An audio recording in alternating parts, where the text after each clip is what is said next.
Okay, we're back with part 2. And I am back with part 2. Yes, you so are. next question or something? Sure. All right. Okay, something more from the general side. What is the correct punctuation for emojis in text? Like, where do you put the commas? And a follow-up, will emojis be incorporated in literary works, like in prose, in like, stories, scripts? I mean, I think they'll be I'll answer the second question first. I think they'll be incorporated in stories as quoted texts, you know. So when a character sends a text to another character, they'll be incorporated in that way. But they won't be incorporated as the narrator, part of the narrator's voice, because that's a way of keeping the narrator's voice distinct from the characters. Okay, yeah, that's very interesting. Did not think about that. Do we even have As far as like the punctuation printing? goes, I don't know. Same. More about the first point. Do we even have the printing technology to print emojis in books? I would assume we do, but I'm no expert on recent developments regarding the printing press. Well, why are you not an expert? Surely you've had enough life experience at this point. You must have done. No, I am guilty of ignorance of this area. All right, fair.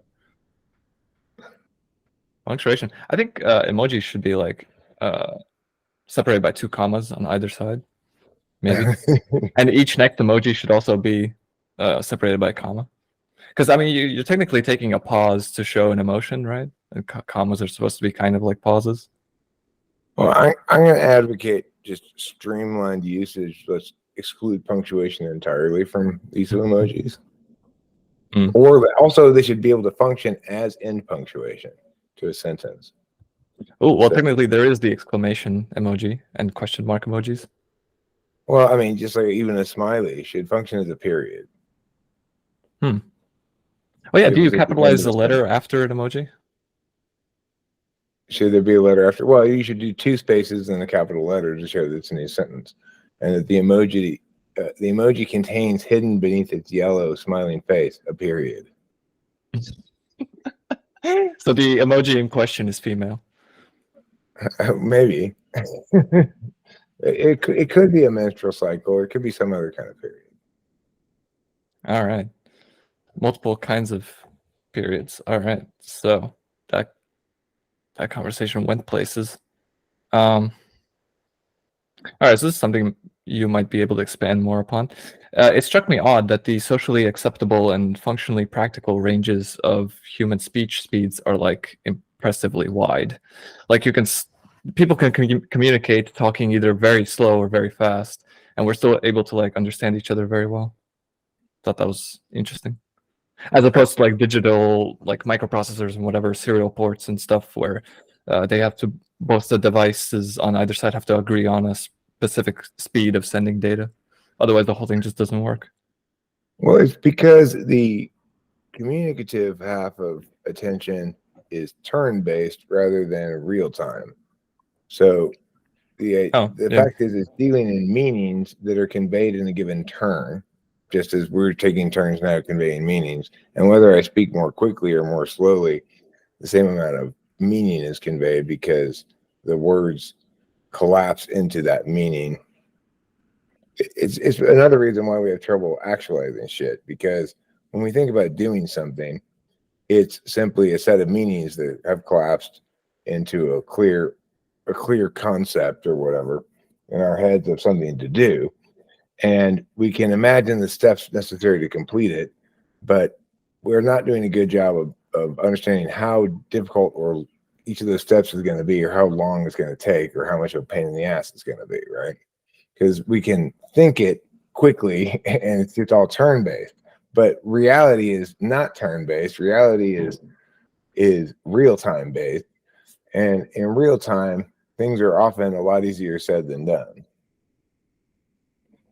Okay, interesting. I guess there's no culture ever developed that would like speak and listen at the same time. No, not possible. Yeah. Is it not possible, really? It's not Maybe possible to both convey meaning and comprehend or receive meanings concurrently. well, USB can do it. Why can't we? Well, we could, but we'd have to have the thing that we're conveying, like a memorized muscle memory to that of words that we're saying, so that we can continue to say it out loud while listening without actually thinking at all about what we're saying. It would have to be memorized. Like I could probably like sing Jingle Bells and listen to you say words at the same time. So, if I'm understanding this correctly, you're saying that the bottleneck or the problem is basically in the brain, the processing power, that you can't both. No, I'm saying that if you're paying attention to conveying meaning, that requires your attention. That occupies the channel of meaning, which can either be used to receive or convey. Yeah. You can make noises that convey meaning and receive information, but you can't be paying attention to the meaning you're making noises to convey. Yeah, I gotcha. Okay, that might be very valid. Yeah, okay. I was gonna make the point that like, you're the way we're communicating over now, the internet, whatever, through what is this, Google Meets, they most likely have some kind of algorithm that like excludes my voice from your audio send by just simply doing like reversing the polarity of the signal and mixing them together with which is basically destructive interference. So why couldn't like the human ear and voice box do the same? Like when I speak and you're speaking over me, why can't I just filter myself out and only hear you? But what you're saying is that it's in the brain, the processing is the bottleneck. Yeah, so I guess that makes sense. Saying it's a matter of attention. You know, people have a certain attention is they focus on one thing to the exclusion of others. Yeah. Okay. But perhaps if we had two language centers in the brain, if we just attach another language center, perhaps you could actually do that with some bit of rewiring in the brain. Like one that's responsible for hearing and the other one for speaking. That'll be interesting. But even if you could do that, I don't think it would be a good idea because the nature of communication is turn-based. And so that's the thing, you could have then a culture that isn't turn-based where both could speak at the same time. But you have to wait for hear what the other person is saying in order to respond to it. Do people listen to you anyway, IRL? Some people just talk. They don't even listen. They just keep going on about whatever. You can tell them anything, and they just keep going on. Crazy. It drives me crazy when people say "meow." I respond to it with not meow because of meow, and then they ignore what I say and just move on to the next thing. And it's like, okay, you're not listening. I'm listening to you. That's why I'm responding on point. You're not listening to me, and that's why you're not responding on point. Two-person monologue. Yeah, it's annoying. And a lot of people do it, but I don't think that that's something to be encouraged. I think people should respect one another to listen enough to listen to what they say and hear what the words mean and respond on point. All right, I can agree with you on that one, yeah.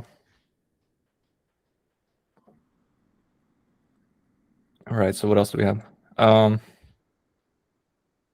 Okay, this one's going to be a convoluted one, probably.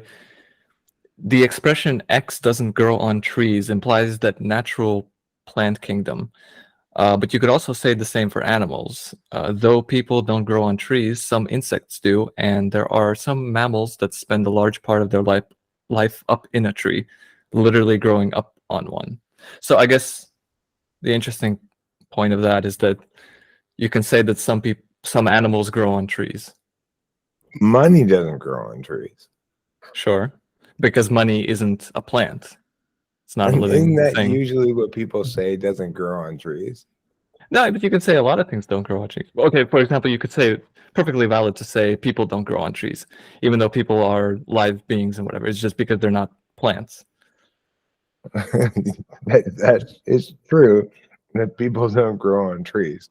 But usually people use the expression "don't grow on trees" to indicate that it's not that easy to get or that it's not that common or something. But people are very common. They're all over the place. That is also true. Yeah, that would be so that okay, so that expression would be valid and invalid at the same time. Well, Okay. I mean, if you were to interpret it literally, it would be correct that people don't grow on trees. But if you were to interpret it figuratively, it would be incorrect because there are shit tons of people. Okay, well, the reverse of that would be taking the subject of squirrels. So squirrels don't grow on trees because they kind of do. They spend a lot of their life up in a tree, I would say, because they theoretically grow up in one. They do grow, but they're on also trees, not common. probably. But that's an equivocation fallacy on the word grow. They grow up on trees. They don't emerge as produce from trees. And figuratively, squirrels do grow on trees because they're all over the place. But they're not over. Okay, I've never seen a squirrel IRL. You not seen a squirrel? No. There are so many squirrels everywhere. Okay, then bad example. What else sits up in the tree? I don't know, like Bird. Okay, well, birds are everywhere. Fucking drones. Do you know the meme? The Birds aren't real. yeah. I encountered it one time in Indianapolis, and somebody had mentioned it to me that it was a meme. All of the birds died in 1986 due to Reagan killing them and replacing them with government spies that are now watching us. The birds work for the bourgeoisie. I've memorized it. I think it's very funny. Yeah, well, I bet There's you a lot there of are some people who expansions. actually believe it. Oh yeah, there are.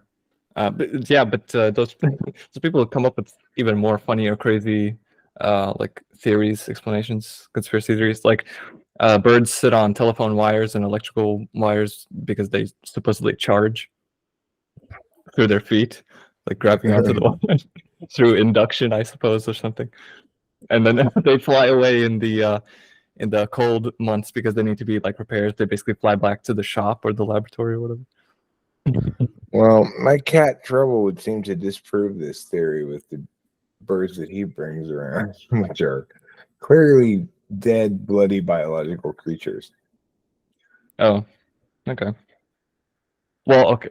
Maybe your cat got captured and they pulled the robot out of its mouth and replaced it with an actual like live bird that they keep. So they keep a stash of actual birds to fool people with? Yeah, in like a lab or somewhere in case of Okay. emergencies, of course, because Sure, cats yeah. are just not going to get rid of cats. Hmm. Well, as long as it was all part of the Orion Contra affair, then I'm okay with it. Oh yeah, everything's a part of that.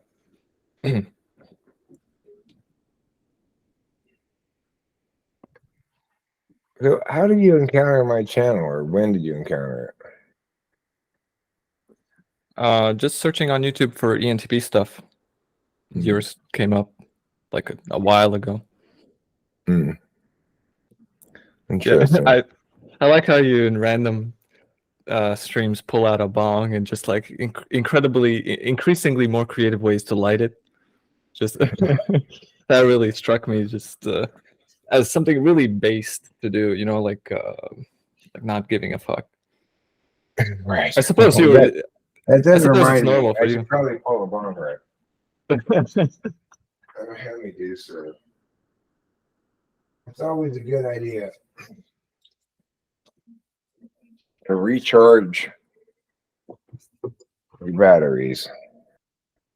This particular bong rip is blessed with a sprinkling of Adderall. Oh, okay. So I take it you don't drink coffee or anything? No, I drink coffee.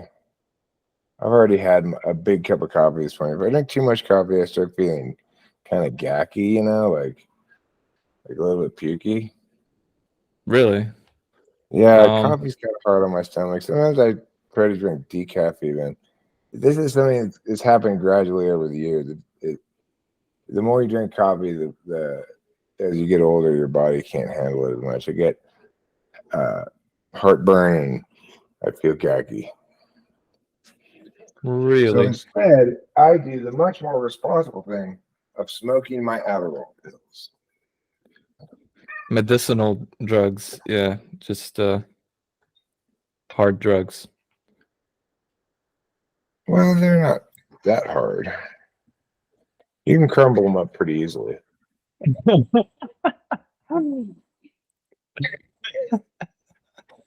right, that was a good one. Yeah, Adderall, Ritalin, this ADHD medication stuff. It is almost chemically meth. It is like incredibly close to being just meth. Yeah, it is. Just powerful stuff. Do you have ADHD? Have you self-diagnosed or been diagnosed? I mean, I don't believe it's a real thing. I think that if you were to use their dumb checklist or whatever, would probably qualify as such. When I got prescribed the drug, the doctor presumably diagnosed me as such. But basically I just talked them into giving me the drugs, you know. Actually, surprisingly easy to do that. I know a friend who went to a therapist, and that therapist, in the first visit, prescribed Ritalin, the drug. So, all he did was just basically talk as if he had ADHD. He read up on it beforehand. He just Well, I listed didn't the even have symptoms to essentially. lie. I didn't have to lie, and I had a good story going in, which is that my daughter had just been prescribed ADHD medication not that long before, which was true, and that I saw how it made all of the struggles that I identified with her having so much easier for her and so much better for her, and how much more successful she was. But I attribute the whole thing to the fact that my doctor is an ISTP, my supervisee type, yours as well if you're an ENTP. And supervisor-supervisee relationships are very much as per the name indicates. The supervisee feels like the other person knows more what they're doing and they should listen to them.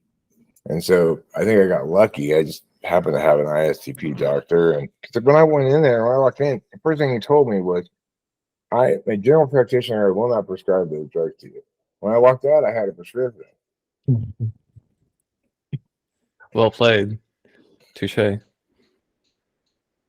So that might be a stereotypical ENTP moment. That would be memed.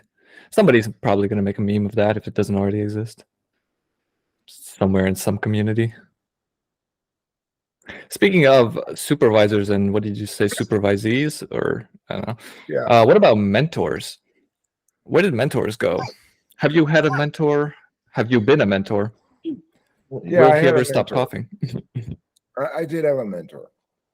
He Okay. was his name was Mr. Samuelson, and he had the school called Samuelson Grammar, and he was the first person to hire me as a regular ed teacher. I'd had a career in special ed into my early 30s.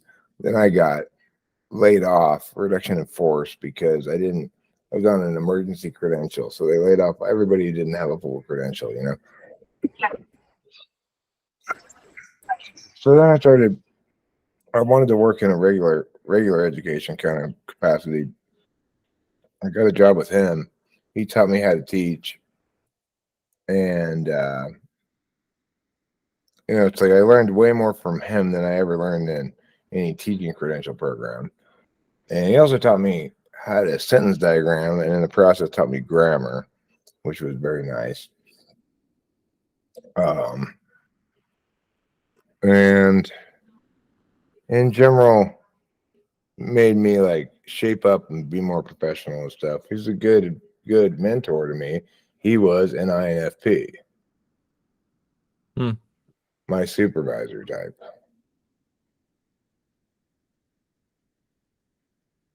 Grammar, English grammar. That's a beast. English to me makes almost no sense at all. It makes perfectly good sense if you learn it. No, If you learn by a sentence diagramming, it does. You got to No, look at don't my even. book, The Orderly World of Grammar. It makes perfectly good sense. Stop it. No, stop pushing this meta narrative. No. No, English is, dare I say it, don't get offended. It's a trash language. It's the language of absolute barbarics of cavemen. It's such a simple little language, and it's the biggest evolved for language on far too earth. long because it's In so terms of simple. vocabulary, it's the largest language on earth. True that. I'll give you that. Yeah, but like speaking it just feels dirty to me. I come from a language where you can put any word anywhere in a sentence, and I think that's absolutely beautiful. That every word can have like 7 different types of it just by changing the end of the last, I don't know, 1 to 3 letters, and you can change its meaning completely. Something else, you can invent new words by putting a couple of letters in front or after. In English, you can't do any of that. Well, okay, well, some words like that end in "ly" or "ing" or "ness," those kinds of what are they, suffixes? You can sometimes do, but like still the whole language is super limited to me, and the grammar aspect of it never made any sense to me, like putting commas I know, because places. people teach it wrong, dude. This is why nobody is explaining it correctly. If you get a free copy of my book called The Orderly World of Grammar, it will teach you all English grammar by a sentence diagramming. It's a thin book too. You just gotta go through it, understand it. You'll pick it up so fast it'll blow your mind. I choose ignorance. Okay. I absolutely despise the language. I can't. Anyway, so I once asked my English teacher to explain commas to me because I've always been pretty good at English. I think my accent is kind of fine. My vocabulary is pretty fine, I'd like to imagine. But I asked once to explain commas to me because during the entire curriculum of like 6 years of English, we never once were asked to put commas places. And the teacher just replied to me, "Yeah, you don't want to go down that path. Just don't do it. Just forget That's about it." punctuation, though. That's not grammar. Oh yeah, okay, sure, yeah, fine. Punctuation, yeah. I'm defending grammar, not punctuation. Contrast that with Latvian and most like European languages where you can quite easily master commas. Like they always make sense. There's extremely few exceptions, whereas I feel like in English grammar there are more exceptions to the rule than actual like rules. I mean, I don't know. Commas seem pretty straightforward to me, but I guess that's the problem you're pointing out, is that it's idiomatic, kind of. It's like there's not a consistent logic to commas. There's too many different categories of thing that require different rules for commas. You have to be a native born reader and speaker to just know where commas are supposed to go. Oh, we'll see. In Latvian, there's like maybe 20, 30 rules for commas. You can memorize them all, and they always make sense. Pretty much, like you could count on your fingers how many exceptions to them there are in the entire language. I think the cat wants to go outside. Well, do you have an equal problem with question marks? What do you mean? Like what constitutes a question? What kind of sentences need question marks? My point is, question marks are easy, right? Are they? Well, in Spanish, there's the upside down one, and they put one in the front and the end, just so you know that the sentence is going to start as a question. But in Latvian, no. They don't want you to be surprised at the end and have to be like, "Wait a second, that was a question?" Well, that's why in English, the tail of the sentence, your pitch goes, I think, up to indicate the question. Whereas, does it though? Suppose it does. So, yeah, I'm not sure if Spanish does the pitch thing. I would imagine that they don't. Does Spanish also warn you with exclamation points? Oh, do they? Upside down one in front and right side up one at the end. Well, doesn't the front one just look like an eye? Well, you have to do something to make it look extra exclamation pointy. You put two of them, or you put it bigger than the letters. Yeah. Massive exclamation at the beginning. Yeah, and then in between it says "ay ay ay." You gotta have that, of course. Mm-hmm. It's somewhere in the grammar rules in the old parchment, in the Old Testament. Again, that's punctuation, not grammar. Those are different things. I'm gonna need to read your book and get back to you on that one, I guess. Okay. English grammar. Do I want to torture myself? Doesn't cover punctuation at all. There's no mention of punctuation, except in one spot maybe where it tells you like how to do certain kind of compound sentences which require a semicolon. Like conjunctive adverb sentences. The first. You lost me. Never mind. The first independent clause is followed by a semicolon. The second independent clause begins with a conjunctive adverb followed by a comma. Anyway, that's not interesting. I understand that. Not interesting. It's downright torture to listen to that. So let's see what else. I'm assuming that topic is done. So digital tools. Interesting thought. So digital tools are actually quite different from all the tools we've had in the millennia beforehand. See, my thinking is that like tools like hammers and whatever, they just sit there. They don't exist to you when you don't think about them, when you don't use them, right? But digital tools have a way of asynchronously calling or summoning you to them. So like your phone, you're being your digital tool. You use it as a tool to like call someone, but also it can call you at any point in time. It can just like disturb you and take you out of the flow or whatever, whatever you were doing. So it's kind of interesting that we have this new problem with tools, where tools can actually control us back instead of us purely controlling the tool. Well, I mean, my phone went to remind me that I had this meeting 30 minutes beforehand, and I said to it out loud, I was watching TV, I said, "Yes, I remember." All right. But I appreciate it doing so. Sometimes I don't remember. And then the other thing is, it does make a little ding when I get a text or something. And I usually look at it. That's because I want to be available to people texting me.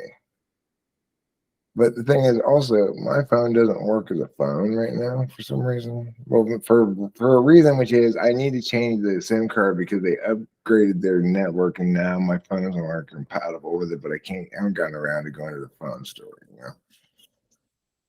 Anyway. All right. But I use my phone as a camera / video making thing quite a bit. I don't feel like such a slave to my phone. Rachel is glued to her phone all the time. All right, some people are, yeah. Well, because it's very convenient. Easy access to entertainment and socializing, and yeah. But yeah. The interesting thing that struck me was that basically like what 20 years ago, 30 years ago, for the remainder of history, that was never a problem. It's like a completely new problem that the new generation. You're right about that. This whole constantly being incontactable, is a phenomenon that did not exist in my childhood. When I was a kid, there was landlines. You could only talk to people when they were at home, and you could call them on their landline. You had a book of phone numbers that you looked in if you didn't remember them, but you remembered like dozens of phone numbers of all the important people, and you were able to call them from memory because you never know when you'd be someplace and you wouldn't have your little phone book or whatever. And when people left your house, like your parents or you didn't expect to be able to contact them throughout the day. You could call them at work maybe, but it would better be a big emergency, And nowadays, well, like when I call Delilah and she doesn't answer the phone, I get worried maybe I'll text her and that kind of stuff, just because I expect her to be constantly available. So, you know. Yeah, I see what you mean. You're heavily leaning on the communication aspect of the tool, but like, you know, the phone and your computer, they can do a lot more than just communication. For example, like imagine your hammer was able to actually call you up at I don't know, like late in the evening and ask you, "Hey, go hammer some nails now," and like you'd be, I guess, maybe slightly pressured to go and do that. Whereas, you know, it's like a static passive tool, whereas digital tools now are like active tools. They, you know, they can take you out of your life sort of at any Well, moment I mean, they allow other to use them. parties. They allow other parties in a variety of ways, to make claims on some of your time. Those other parties might be apps, they might be people, they might be whatever. But whether or not you let that aspect of it control your attention may depend on how old you are to a certain extent. Like, I don't feel very enslaved by my phone or by communications incoming to me or by other things that would occupy my attention. I feel like, to the extent that I waste time intentionally on things that ultimately won't be things I am glad I spent time on. So I just think I need to make better decisions about how I spend my time. Doesn't everyone? Maybe not everyone, but I certainly do, and you might feel that way as well. It's hard Yes. though. It's hard to have clarity about what the best course is when you're intentionally empowered to consider what all the possible courses might be. You end up with chooser's swamp. Too many choice possibilities, too fine distinctions between them to clearly arbitrate which is the single best course that ought to be embraced at the expense of all the others. Chooser's swamp. That's interesting. Never heard that before. I've heard of analysis paralysis. At least it rhymes. Chooser's swamp. I've never said it before, but it seems to at least convey the morass quality of too much ideation. Ideation. Interesting that you use that word. Is that would you say that's like a normal common word in English? I'm not sure. I started using it sometime back to be the verb of choice for extroverted intuition, because I only recently picked up on it as well. It seems best to encapsulate the attentional process. Yeah. It's a nice word. Let's see. All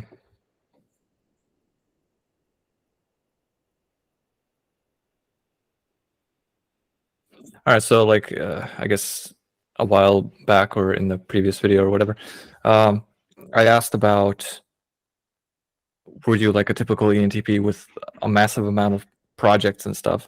I don't remember your answer. Have you finished a bunch of projects in the past, and did you feel disappointed when they, oh boy, I think I'm gonna have to restart.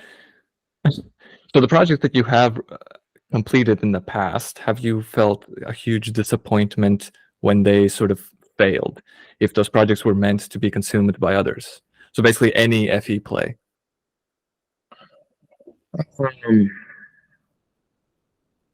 Well, huge disappointment. No. I mean, I failed early and often. So at a certain point, I became conditioned to the reality that I should not expect enthusiastic response. Occasionally, I'd hit everything right, perfect storm of factors, perfect location, opportunity to perform in a certain way, and I'd kill it, and it would be gratifying, you know. But I spent my whole life failing, so I'm used to it. All right. Have you made like I don't know, somewhat large scale projects that were intended to be used by others? Have you like made stuff for the community? Well, I mean, when I worked as a debate coach, when I put together the program architecture for the debate school I worked at, that was hugely successful. We became possibly the most successful middle school debate program in the country. We killed it at nationals every year. We won those like school of excellence trophies and stuff. Uh, in those endeavors, in such endeavors as those, where it's like a job and shit, and you got to go to work and do stuff. And I actually enjoyed that for quite some time until it got too unwieldy, it got too big, and then it was more about like too much administrative stuff for me or whatever. But regardless, that was very successful.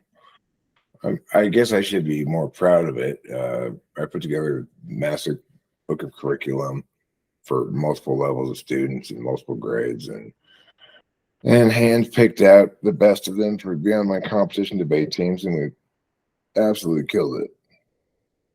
But I won as a debate coach from the very beginning of coaching debate, so I do have that in my on my resume as successful stuff.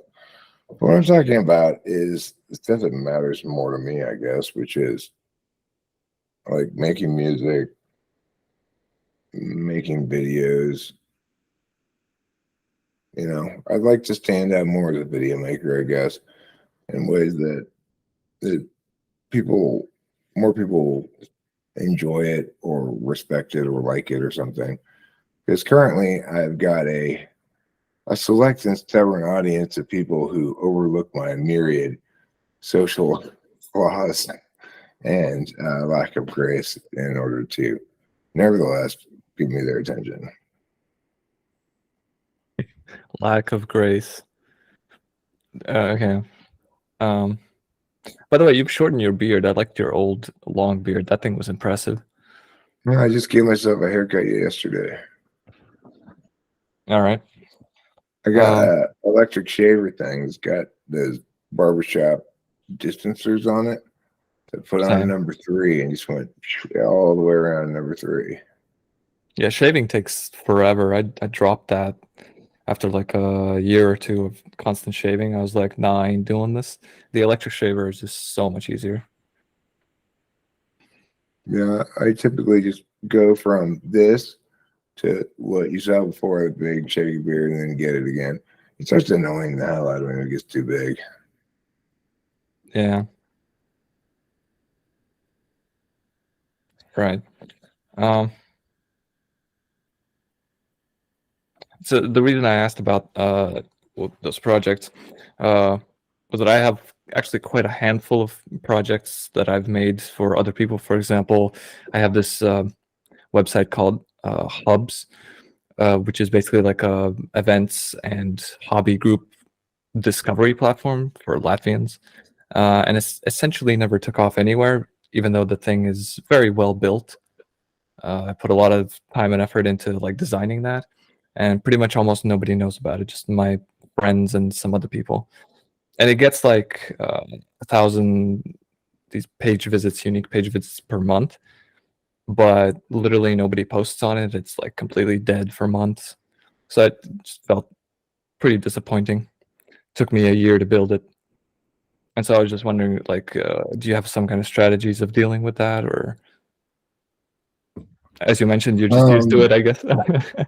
I mean, the thing is, I never really built things much with expectations of success, or I haven't for a long time. Like I wrote Gospel of the Pantheon, which is a novel, and I just, instead of sending it out to any publishers or trying to get it published, I just self-published it and never did anything with it. You know, never promoted it or anything. And I felt like pretty dumb about that, but I just said, well, that's how shit goes. You I know? guess that is how shit goes. Yeah. I mean, the thing is, it sounds like you put a lot of thought into this as a functioning internet space with community generating internet space. And you chose like advanced hobbies or whatever as a category, but then, which is a fairly narrow thing. But then you also picked for Latvians, which there aren't very many of them, are there? Well, in total, there's less than 2 million of us, and every year there's less and less. I don't think it's that niche, and I honestly think that there is still a market for the app. It's just because Facebook events is pretty much the mainstream thing that we use here. It is absolute terrible. It is dog shit. It is unusable trash. Like just yesterday, I was going to like a stand-up comedy event that's supposedly like free, or donations, pay what you want at the entrance, and the Facebook events thing was hosted by two different groups, Facebook groups, which are apparently real companies, but I could not find them on Google. I thought, okay, that's kind of shady, but fine, whatever. It listed the address on there, and it also had like the little map preview. So if you click the little map thing, it shows you one location in my city, but the actual address that's written underneath there is a completely different place in the city. And I ended up going to both of them, and I could not find this place. And also, Maps has no mention of either of the two Facebook groups. It's absolutely terrible. I wasted like an hour and a half walking through the city trying to find this place, and I ended up not finding it. It's unusable. I just wanted some comedy, man. I just wanted to laugh. You know,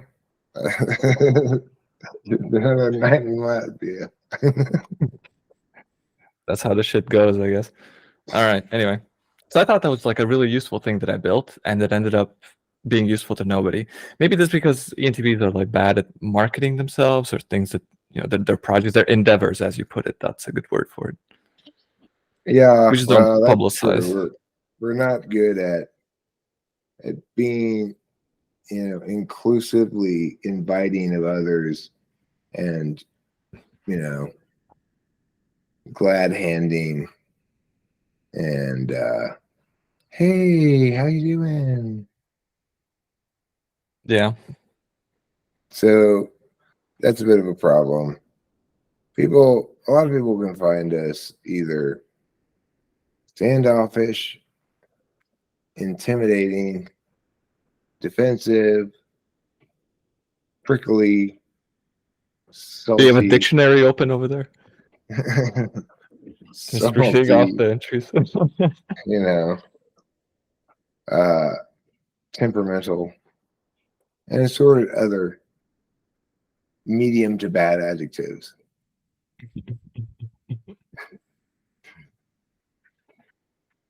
The bottom of the barrel of adjectives. Yeah, sure, I guess. It's taken me a long time to recognize how moody I am, and how much what I'm thinking and about and conceiving and expecting is driven by my mood rather than the other way around. Although sometimes it's the other way around. When things are going shitty, my mood's going to go south. Well, here's the interesting thing, though. They are completely linked. Your actions and your mood are one-to-one linked. For the last year or whatever, I've been getting into neurobiology, reading books and watching Stanford lectures on behavior biology. So turns out you have the whole limbic system in your head, which is a bunch of parts very weird looking parts in the brain, and like towards the center or core around. There are a bunch of different parts that are basically responsible for hormones. So it turns out hormones are literally they bind to the neuron endings. They act as neurotransmitters. Also because so basically hormones can send signals. They can trigger neurons. Literally, that's just how that works. And because neurons also use neurotransmitters to communicate between synapses, they just send chemicals. Those chemicals can go back into the bloodstream and often do from other signals. So your brain signals your neurons activating, create hormones, and then those hormones travel through the body, through the whole blood system, come back to the brain, get absorbed by other neurons, and those are treated as like signals. And so your whole system of your brain, your body is one-to-one linked. Your mood is exactly related to your actions, which is a good thing and a bad thing, because you can just think happy thoughts and literally you will scientifically be happier, and you will be more animated, more excited. Not to a great extent. It's not like a superpower, but it has small but very real, measurable effects, which I think is very nice. What does this action I'm currently doing, and what impact does it have on my mood? I have no idea, man. I'm not qualified. I don't have a degree in this shit. So are we even doing an action that qualifies as either mood enhancing or negating? Oh, see, this is just a balanced state. This is just like the normal level. You start doing unnormal things or unnormal emotions come up over you, then you start acting on them. So what if or I vice were to versa. start voguing like this? I would start voguing then. Would this impact us negatively or positively? Well, I'm laughing, you're laughing, I'm having a good time. I'd say that elevates dopamine slightly. That probably gives a dopamine hit somewhere, small doses or something. And so do you get like +1 in total life points or something when that happens? Are we keeping score of how well we're doing in terms of being happy or something? Being a person. You could if you want. I guess you could count literally the amount of dopamine, serotonin molecules you have in your brain at any point in time, and just like time-wise, temporally keep track of that score. Have some kind of equation that takes an average over some time. That would be your score. Maybe if you take the hedonistic approach that the point of life is to be happy or whatever. If that's how you want Do to you think score. you could create an app that tracked everything you do, say, and to whatever extent possible think, and measure in a way that adjusts as you change over time how good a job you're doing at being a person? I couldn't, but maybe Elon could. If you've seen his newest research on pigs, on pig brains, they had that demo where what was it? You could touch a pig's nose and you could measure that signal in its brain. Like you could reliably touch the snot or whatever it's called, and you could find the exact part in the brain where that pig got a response. Okay, but They had forget like about measuring the brain, actually. What if a okay, person is just forgotten. if you just have an app that takes advantage of every piece of data the person makes, whether they're carrying their phone someplace, where they're going, what they're doing, etc., and that it measures whether or not they're doing a good job of being happy by looking at their texts and stuff like that. Of like, are there a lot of like, I hate you, that Bobby, you ruined my life, and you get a score go way down. Oh man, they would love songs. They would write love songs about that. Like, I would sacrifice my positivity score just to tell you to go fuck yourself.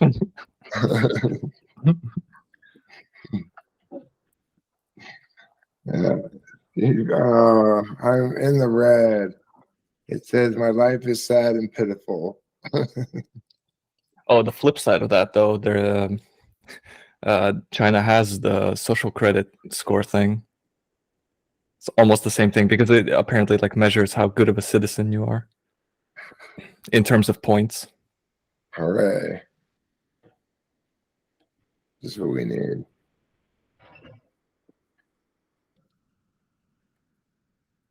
Anything else? Maybe one more. I think I need to get going soon. Yeah, sure. Yes. If you got one more, let's do it, and then we'll wrap it up.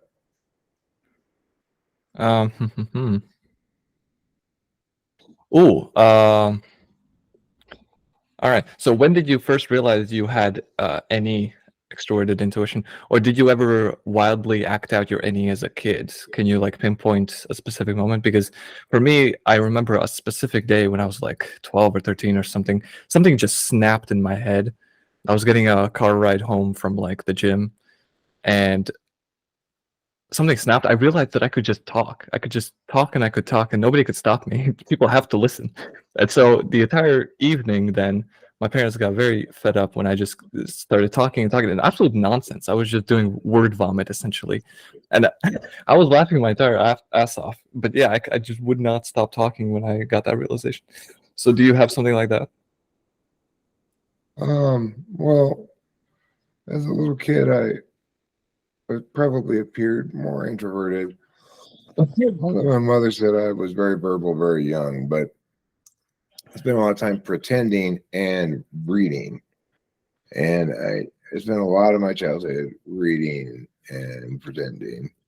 And in my adolescence, I became much more extroverted, but I don't remember a single instance when this occurred.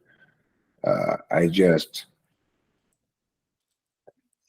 don't know. It was like I always knew I could talk because when I was in high school, my best event on the speech and debate team, most successful event, was impromptu speaking, where they give you a topic, you have no time to prepare, and you just get up there and talk about it.